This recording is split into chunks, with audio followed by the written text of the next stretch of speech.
कामदा एकादशी।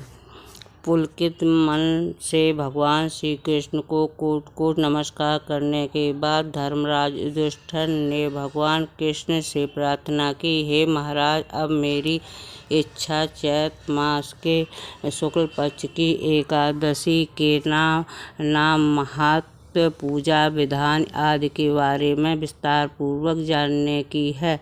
तब भगवान कृष्ण ने कहा कि हे राजन, यही प्रश्न एक बार महाराज दिलीप ने महिष वशिष्ठ से पूछा था। तब वशिष्ठ जी ने जो कथा महाराज दिलीप को सुनाई थी वही मैं आपको सुनाता हूँ। बहुत समय पहले की बात है। रत्नपुर नामक एक नगर पर अनेक ऐश्वर्य से युक्त पुंडरीक नाम का एक राजा राज करता था। रत्नपुर नगर में अनेक अप्सरा, किन्नर तथा गंधर्व वास करते थे। उनमें ललित और ललिता नामक पति पत्नी भी थे। उन दोनों में अत्यंत स्नेह था। थोड़े समय के लिए भी अलग अलग होते ही वे दोनों अत्यंत व्याकुल हो जाते थे। एक समय पुंडरीक की सभा में अन्य गंधर्वों के सह ललित भी गाना गा रहा था। गाते गाते उसको अपनी प्रीतमा ललिता का ध्यान आ गया, जिससे ध्यान भंग हो गया और गायन का स्वरूप बिगड़ गया। ललित के मन का भाव जानकर ककोट नामक नाग के पद भंग होने का कारण राजा से कह दिया। तब पुंडरीक ने क्रोधपूर्वक कहा कि तू मेरे सामने गाता हुआ अपनी स्त्री का स्मरण कर रहा है, अतः तू कच्चा मांस और मनुष्यों को खाने वाला राक्षस बनकर अपने किए कर्मों का फल भोग। पुंडरीक के शाप से ललित उसी समय विकराल राक्षस हो गया। उसका मुख अत्यंत भयंकर, नेत्र सूर्य और चंद्रमा की तरह प्रदीप्त तथा मुख से अग्नि निकलने लगी। सिर के बाल पर्वत पर खड़े वृक्षों के समान तथा भुजाएं अत्यंत लंबी हो गईं। इस प्रकार उसका शरीर 8 योजन लंबा हो गया। राक्षस बनकर वह अनेक प्रकार के दुख भोगते हुए जंगलों में भटकने लगा। तब तो उसकी स्त्री ललिता भी अत्यंत दुखी होकर उसके पीछे पीछे भटकती रहती और तरह तरह से विलाप करती रहती। वह अपने पति के उद्धार का उपाय भी सोचती रहती थी। एक दिन ललिता अपने पति के पीछे पीछे चलते हुए विंध्याचल पर्वत पर श्रृंगी ऋषि के आश्रम तक पहुंच गई।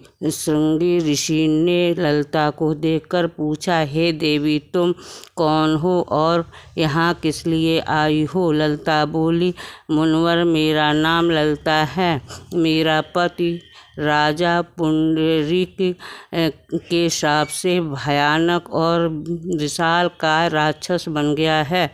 इसका मुझको बहुत दुख है। मेरे पति के उद्धार का कोई उपाय बतलाइए। ऋषि बोले, हे गंधर्व कन्या, अब चैत्र शुक्ल एकादशी आने वाली है। इसका नाम कामदा एकादशी है। इसका व्रत करने से मनुष्य के सब कार्य सिद्ध होते हैं। यदि तू कामदा एकादशी का व्रत करके उसके पुण्य को अपने पति को दे तो राजा का श्राप भी अश्वमेव शांत हो जाएगा और तेरा पति शीघ्र ही राक्षस योनि से मुक्ति को प्राप्त होगा।